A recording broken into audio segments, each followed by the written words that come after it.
4,253. That number means nothing, but I have the all new Tundra Lifestyle Fang Lights right here.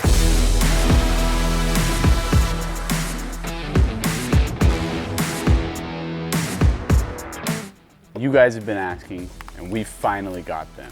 We have two different options to show you guys today. Both of these are for the 3rd gen Tundra, one with horizontal LED lights and the other with vertical LED lights. They both have amber turn signals, and honestly, the difference that these make installed aesthetically is massive. These Fang Lights install almost exactly the same. We're gonna go over a few key differences right now.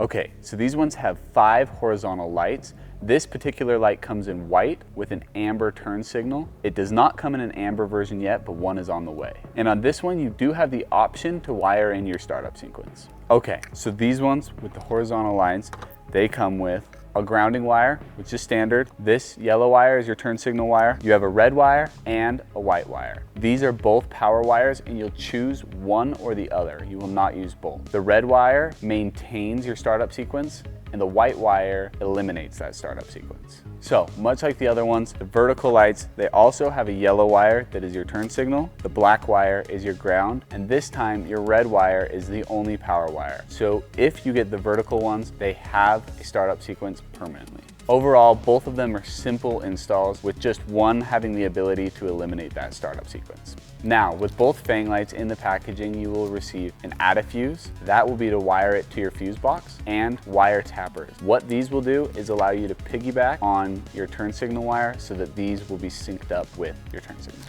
This install is super easy. All you'll need to do is remove 4 bolts just to get the access that you'll need to get up behind.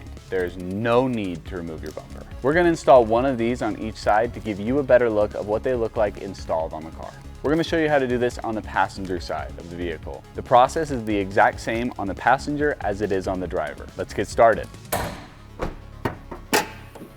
Okay, so now you'll take your 10mm ratchet, go ahead and take out these 2 bolts here, this one and this one.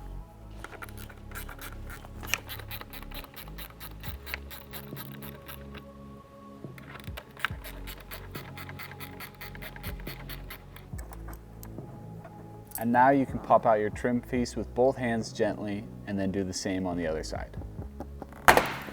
Once you've done that on both sides, you're gonna go ahead and do your best to move this fender liner out of the way so that you can get your hand back there. Ours is obviously cut. Yours will come down to the bottom of the bumper down here. You'll just need to undo what's holding it on the bottom and just push it up out of the way. Really, all you need to do is be able to get your hand back here. And you're gonna use this area that you've created to push these clips out on this OEM mesh piece. Okay, the clips are pretty simple. They're located 2 down here and 2 up here. And you're just gonna push the tabs behind them and just kind of push it out like so. And then you'll be able to work it back and get your hand up in here to where you can get this out. So once you've got the bottom part pushed out, if you work your hand up the inside of this gently, that top piece right up here will work out, and then the whole thing will just back itself up. Now you're ready to put your new light right back in.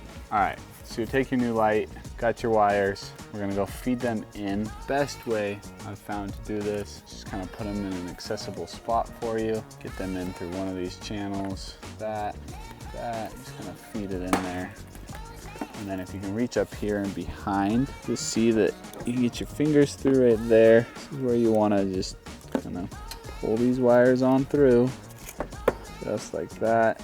And then to put this in, all it is putting it up to it and making sure it sits in. Just put pressure on each one of those corners that we were talking about when taking this off. Just like that, it's clicked into place and it's not going anywhere. Then grab your wires from behind back here, just like that.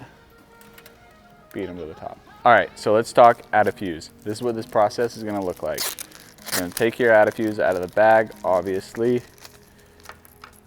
You have your 2 fuses right here and this little tail. Sit those aside for now. Okay, now if you chose this light, the horizontal option, this is your wiring harness that goes with it. With this light, remember, the red wire maintains your startup sequence and the white wire deletes it. So for this particular job, we're gonna keep the startup sequence because we like it. So in order to do this process, just get yourself a pair of pliers. These are some special ones for wire. We would recommend these. If you don't have them, any sort of stripping plier will work. Right here, underneath this metal piece, you're gonna cut it just like so and discard that. You won't need it. Next, we're gonna strip this wire. I usually like to do a little extra because these wires are pretty thin, just like that. Okay, now when this pulls out, it's all pretty thin. The reason I cut a little extra is I like to just kind of double it over like that and then twist it up so that it will be a little bit thicker, a little bit more firm. It's easier to get something that's more firm into this hole. So the bottom right here, this blue adapter, just gonna go ahead and push that in all the way. Sometimes it takes a little persuasion. Sometimes you might have to shorten this just a touch. Good, making a good connection. Push it all the way up in there, and then at this point, at the edge right here, this little crease, you're gonna crimp this down. Now, I crimp it usually in a couple spots, make sure it's good. Just make sure everything is holding on nice and tight. Now, we're gonna go ahead and add one of our 10 amp fuses into the add a fuse, just by sliding it in there, just like that, clicking it into place. Okay, so this isn't perfectly necessary, but if you do have a little bit of electrical tape, it's good to just take a little piece like this. Again, it doesn't need to be pretty. Now you're ready to go. Now, as far as this wire goes, you can do a couple different things with it. What I do, just gonna bend it like that in half right here, and then I'm gonna take a little bit of this electrical tape and just cap it off. So now we're gonna take our prepared wiring harness and we're gonna go plug it into our lights. It is really important to remember that you have 2 plugs, one for each light, driver and passenger. The shorter plug is gonna go to your driver side, and the longer one is gonna go to your passenger.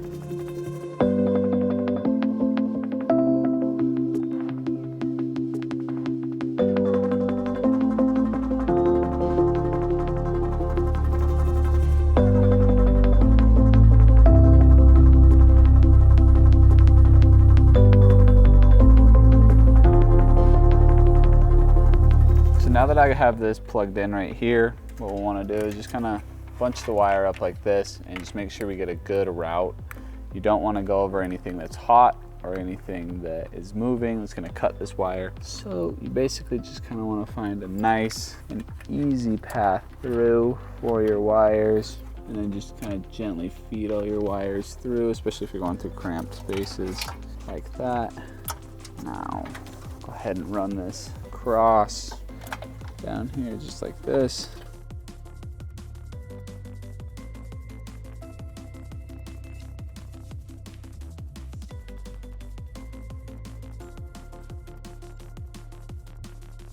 Okay, so now before we find the proper location and plug this in, we're gonna go do the turn signal. Okay, so we do have aftermarket headlights on this vehicle, and the owner of this vehicle, Brisk Builds, or Stetson, he likes his electrical tape, and he's done something here. So on your OEM harness, you're gonna find this gray little plug right here, and we're gonna be hooking it up to this yellow wire. This yellow one is your turn signal, and we're just gonna use our wire tappers to get into that. Okay, so once you've located this wire again on your OEM harness connected to this gray piece, you're gonna take your new turn signal wire and we're gonna take or tap. And the first thing that you're gonna need to do is we're gonna take this and we're gonna just kind of size it up with the other wire. You don't want it to be too tight or too loose, but just cut off a few little bit of excess. And then you're just gonna take this just like this. Again, not too much, not too little, and you're gonna cut it, okay? Once you do that, you'll take this extra piece of wire, sit it aside, take your wire, take it up like this. Now, this has 2 different holes in it. There's one that has this little cap on the end. It's the one on the inside, closest to the hinging arm. You're gonna take your wire from your fang light and you're gonna push that into there, and then you'll take the other wire and you're just gonna kind of maneuver that in between here, get it nice and into place. It's got that opening, just like that. Slide it in to where it's fully in that channel, and make sure that other wire is pushed all the way up. I like to, while I close this little blue door right here, I like to hold this all the way up, turn, and you just push it down until it clicks into that channel. Now, at this point, you're gonna take your time to get this closed to where it will clamp both of these wires into place. Sometimes it requires a little extra force, even some pliers. Make sure it's all pushed down nice and solid, but that is being held into place. Now we'll go over and repeat that same process on the other side. Okay, as you can see, we've already got something routed into the fuse box, but if you check your sheet right here, you'll notice on this far column right here, right next, not this very last one, but this one right here, you'll go up and there's a bunch of 20 amps and then 10 amps. You go up until you see this one right here in the middle that says IGN. And I'll show you exactly where that's located right in here. So you'll come in here, you have this whole row, you'll leave that one alone, and then you have this row that's just 20s and just 10s. So you go past the 20s and then you count once you get past the 20s, 1,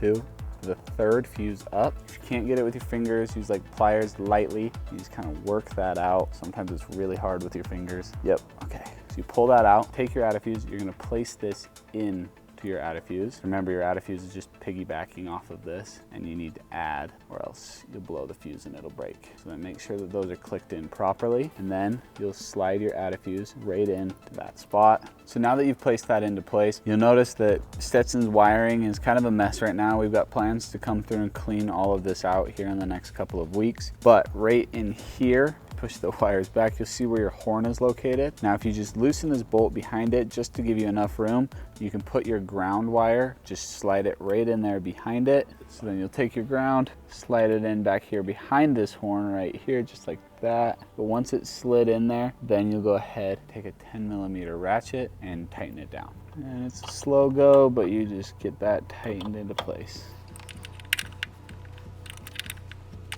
Just like that, you're grounded. Now, before we cover this up and zip tie everything down, let's go test and make sure everything is working.